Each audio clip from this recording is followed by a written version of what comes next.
Films இப்போ current ட்ரெண்டில் அப்படின்னு பார்த்தோம்னா எவ்ரி லாங்குவேஜ் வந்து ஒருத்தர் ஒரு மாதிரி கைண்ட் ஆஃப் ஃபிலிம்ஸ் வந்து தி மேக்கிங். அண்ட் இப்போது நான் பார்த்த இண்டஸ்ட்ரி வந்து ஒரு 3 டிஃப்ரெண்ட் இண்டஸ்ட்ரி பாம்பேயும். பட் நாங்கள் படம் பண்ணல அப்படின்னா கூட நான் ரெக்கார்டிங்ஸ்லாம் போயிட்டு வர்றதுனால ஓரளவுக்கு அந்த இண்டஸ்ட்ரியில் நடக்கிற விஷயங்கள் நமக்கு தெரியும்.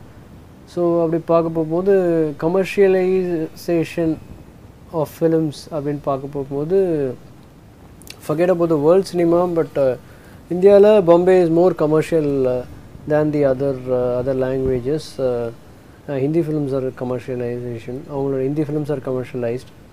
ஸோ இப்போ மலையாள படம் பார்த்திங்கன்னா ஒரு 2006 வரைக்கும் அவங்களுடைய பேட்டர்ன் ஆஃப் மேக்கிங் வேறு மாதிரி இருக்கும். ரொம்ப வந்து அவங்க வந்து ஸ்டோரி மேலே நிறைய கான்சன்ட்ரேட் பண்ணிவிட்டு ஸ்டோரி ஓரியன்ட் ஃபிலிம்ஸ் வந்துட்டுருக்கும். பட் இப்போ மலையாள ஃபிலிம்ஸுடைய ஒரு ட்ரெண்டு வந்து மாற்றிருக்காங்க. ஒரு இன்டர்நேஷ்னல் ஸ்டாண்டர்டுக்கு மாஃபியா கைண்ட் ஆஃப் ஃபிலிம்ஸ்லாம் வந்துடுச்சு. Sagar alias Jacky, big B, so அது மாதிரி நிறைய ஃபிலிம்ஸ் வருது. நிறைய ப்ராமினன்ஸ் வந்து சாங்ஸுக்கு தர மாட்டேங்கிறாங்க.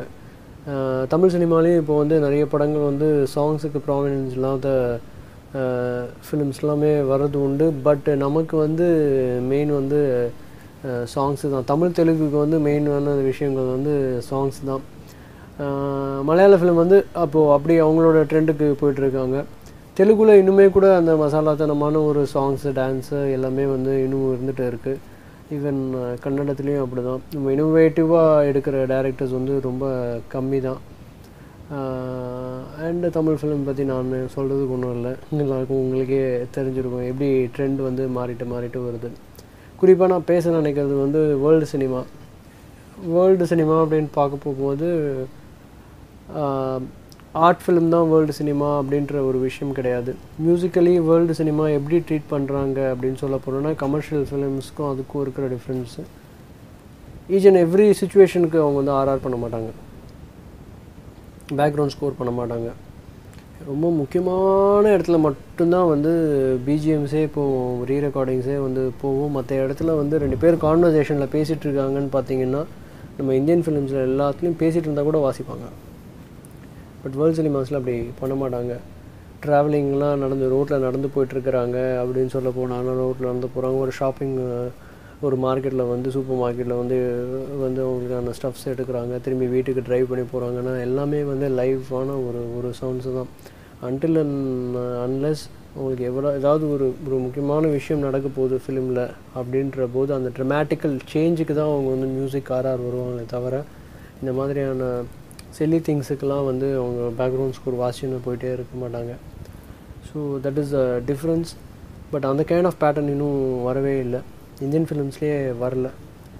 என்னோடய ஃப்யூச்சர் எய்ம் வந்து அப்படி ஒரு மாதிரி ஒரு லைவ்லியான ஒரு விஷயங்கள், நிறைய லைவ் சவுண்ட்ஸான விஷயங்களை போட்டுட்டு நமக்கும் வந்து கரெக்டாக தீம் மியூசிக்ஸு ஃப்ரேஸ் பண்ணி வாசிக்கணும் அப்படின்றது தான்.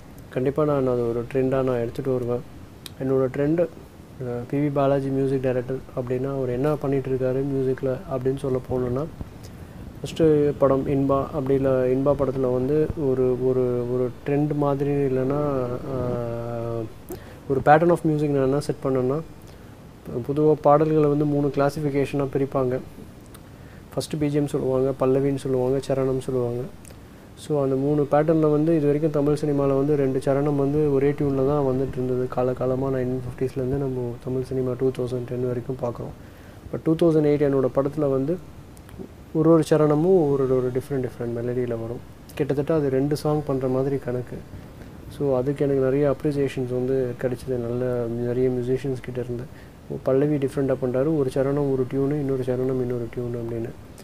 விஜய் சார் கூட ஷாக் ஆகிட்டார் இப்படி சொன்னோன்னு. ஏன்னா ஒரு பாட்டு எழுதும்போது யாரோ அப்படின்ற பாடலில் அவர் எழுதும்போது அவர் ஒரே சரணம் மீட்டருக்கே அடுத்த சரணத்துக்கும் எழுதிட்டார்.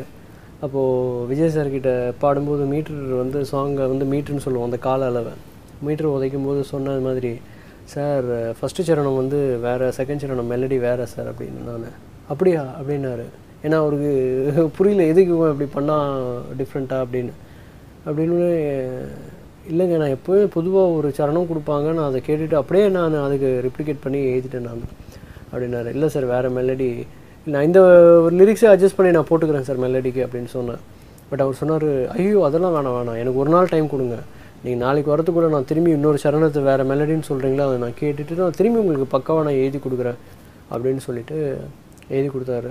ஸோ இது மாதிரி கொஞ்சம் லிரிக் ரைட்டர்ஸே கொஞ்சம் ஷாக் ஆவாங்க, ஏன் இது மாதிரி 2 சரணம் வைக்கிறீங்க அப்படின்னு சொல்லிட்டு. பட் சூரன் ப்ரொடியூசர்ஸ்க்கு வந்து ரொம்ப சந்தோஷமான ஒரு விஷயமா இருந்தது. சார் 2 பண்ணுறேன் சார் டிஃப்ரெண்ட்டாக அப்படின்னு சொல்ல போகும்போது அவங்களுக்கு கொஞ்சம் இதாக இருந்ததோ, நம்ம மியூசிக் டைரக்டர் ஏதோ பண்ணுறாரு டிஃப்ரெண்ட்டாக அப்படின்னு சொல்லிட்டு.